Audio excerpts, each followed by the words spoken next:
I want you to picture this first. Now hear me out. Year after year, you wonder why you feel less happy. You wonder if this feeling is normal to the point of no return, or you wonder if you're alone or not alone in that feeling. And then one day, a thought just comes into your head, and then you find yourself realizing how happier you were when you were a child compared to now. You might have noted that your younger self was more curious, or you got over the burden of life more easily despite the hardships that might have occurred, whether that was as stupid as getting scolded by your parents, or honestly as sad as crying over a broken toy. But most importantly, your younger self was more willing to learn. I want to discuss this interesting phenomena because I kid you not, I've had this realization in my head for the past couple of years. So I went ahead and Googled it to see if I was the only one, and apparently I'm not. The more deep answer, however, is that I've been reminiscing more frequently about the younger days when I was a kid. Every time I reminisce about the younger days, it just feels so nostalgic, just looking back. Here lies why I want to analyze this topic with you guys. Why does life feel more dull as we age? Serious question here. For the past couple of years, this was a question that always popped into my head, as I previously mentioned before. But I never understood why until I analyzed my younger self compared to my now older self. I mean, first, as kids, we could play with toys in so many different ways and never got bored of them. At least that was my experience as a kid, especially not having very much.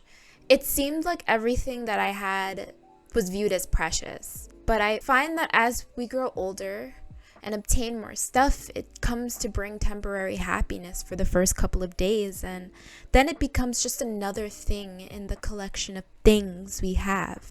Also, kids are constantly living in the moment and thoroughly enjoying everything they're doing, while adults can't seem to quiet the amount of thoughts going through their head day after day, over and over again, especially while doing something they might enjoy. These thoughts can be often angry, worried, sad thoughts that one has to relive every so often, which automatically resets the dismal cycle of life. Kids also don't have very much fear of anything. They're able to be creative and take risks, but as adults, we tend to live with the fear of the future, or maybe relationships. And something that I seriously resonate with is the fear of failing. Kids are able to see the world in a whole new way because they're still developing. So it makes sense why they're focused on information that can be easily discerned. For instance, colors, contrast, sound intensity levels, etc. Just a bunch of sensory information. Therefore, this is why being a kid is so simple. I mean, as we get older, our developed brains move on to comprehending sensory in more complex ways.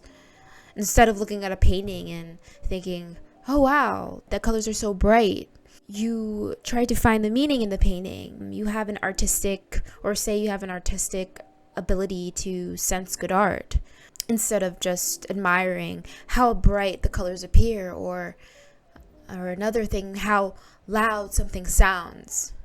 At the end of the day, a developed brain is supposed to make us more efficient with the use of simple information given to us.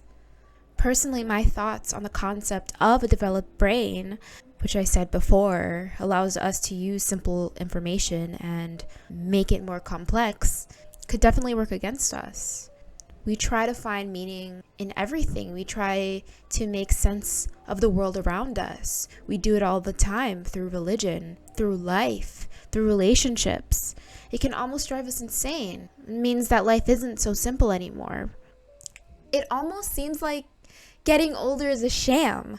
When we are young, we are able to express ourselves in harmless ways and our own individuality that is peculiar only to us. It is as if society tells us as we grow up through the subliminal messages from our peers, mentors, parents, and others to basically care more about what other people think, and that lessens our enjoyment of life and suppresses our creativity through the notion that a child has a wild imagination and all they believe are mere fantasies, which adults might argue should not be taken seriously.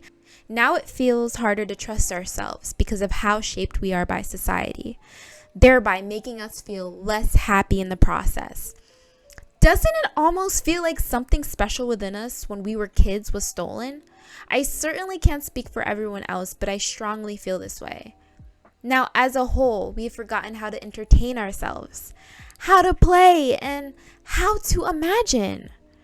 Instead, we turn to products and symbols of status that tell us we are good, successful, and deserving people who get to like ourselves, thereby rewarding ourselves with the latest gadgets, clothes, and the list goes on.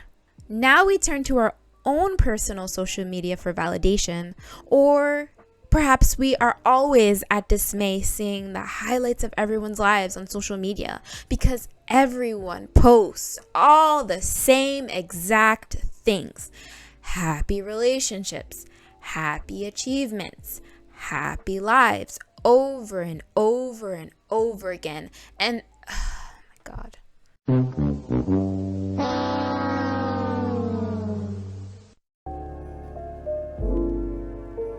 I want to now talk exclusively about two types of hormones in context of our mood and the reward system of our brain. The first hormone I'm going to talk about is dopamine, and this is the hormone that can make us feel pleasure and is most often called the happy hormone.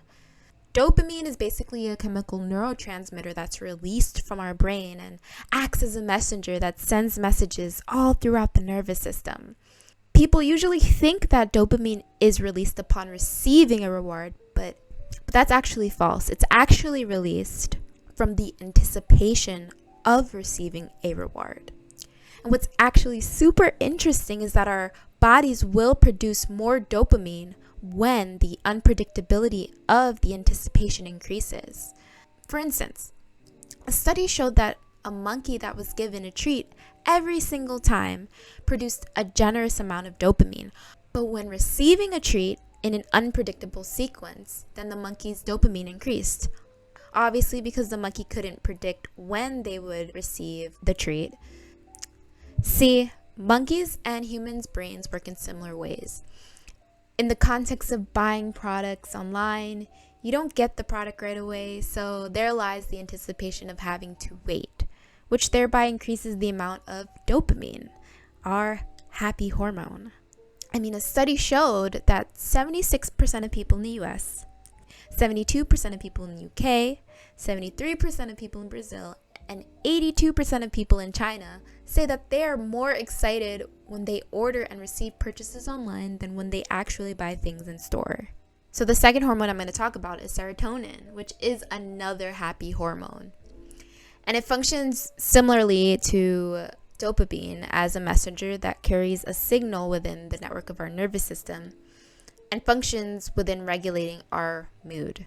High levels of serotonin is known to inhibit impulsive behavior, while high levels of dopamine will lead to impulsive behavior.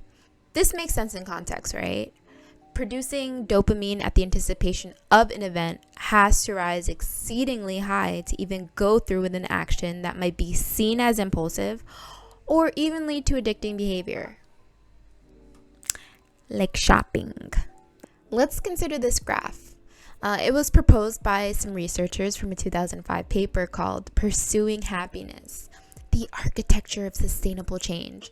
As you can see, this graph says that 40% of our happiness comes from activities, 10% of our happiness comes from our life circumstances. However, 50% of our happiness is determined by our genes, which we do not have control over because it factors from our parents. So say if you have potential genes for a certain characteristic that's representative of the roles of a leader, then you need to be in the right situation in order for that gene to be activated. As you can see, the only things we potentially have control over, according to this chart, is our intentional activities and our life circumstances. Okay, so knowing all this, is there a solution? Well, just like a kid who was curious, creative, and often unapologetic for being true to who they were until they were shaped so harshly by society, it's almost as if we have to connect with our younger selves again. A lot of our own routine is repetitive in everyday activities with the same thoughts, actions over and over in a cyclical fashion. When we do repetitive activities, just think about it. It's human nature to become desensitized. It almost feels difficult or impossible to be happy. See, on the other hand, children are so creative and spiritful. They're able to genetically activate many genes within their body. And as we've already found out, the more genes that are activated, then the more active we will be, and therefore the more happier we will feel. So the day someone does something new, like solve a problem or perhaps visit a new place, maybe meet new people, there are so many possibilities is what I'm trying to say. All those many possibilities will allow us the probability of feeling happier. Having those new experiences, whether as simple as taking a different route to school or work, or perhaps having thoughts that actually bring us happiness, then having the same repetitive thoughts, well, you guessed it, can all lead to the possibility of a happier life. I know that it's easy to fear the unknown. I resonate with that and have for a very long time, but I've also understood that there has been a missing piece, at least in my life, which has me wondering for a long time why my own happiness hasn't been maximized in the least bit. But okay, I know that it will get easier the more effort into the process of doing different things in our daily routine.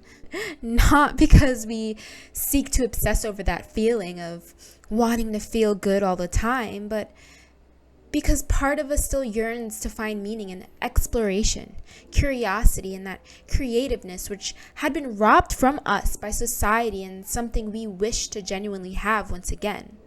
To find more peace and happiness in our own lives. Variety in our routines is the most important thing for our brains to literally feel alive and for our well-being, because we can't take advantage of the benefits of being happy if we continue to feel disdain by how accustomed we are to certain aspects of our lives. Okay, if you made it this far into the video, and if you like this video, then please click the like button. And if you want to see more content, press that subscribe button. I'll leave it at that note, but thanks for watching, and until next time, see ya. Wouldn't want to be ya. Just kidding.